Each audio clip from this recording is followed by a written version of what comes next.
death penalty is now abolished in Virginia, and CBS 6 is bringing you complete in-depth coverage of this significant moment. Good evening. I'm Bill Fitzgerald. Thanks for joining us. I'm Candace Burns. Our Shannon Lilly joins us live to tell us what this means for the state and for two inmates who are currently on death row. Shannon?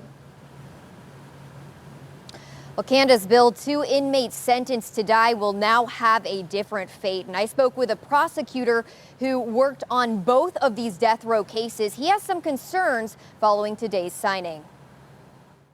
After nearly 1,400 executions in the state since 1608, Governor Northam puts an end to the death penalty in Virginia Wednesday.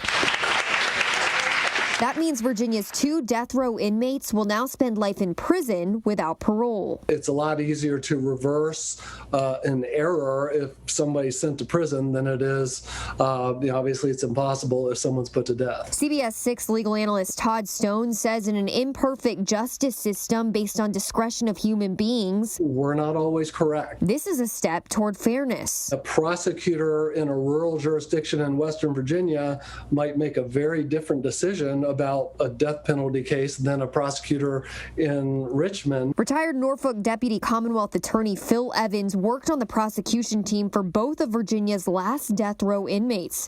Anthony Juniper and Thomas Porter were sentenced to die following convictions of capital murder.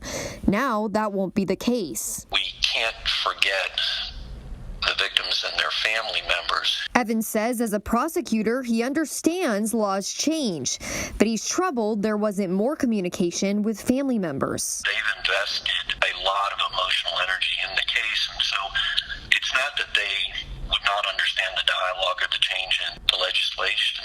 I think it's important that their consideration be given to them and they are integrated into the discussion prior to it occurring in the General Assembly, or certainly prior to the legislation being approved.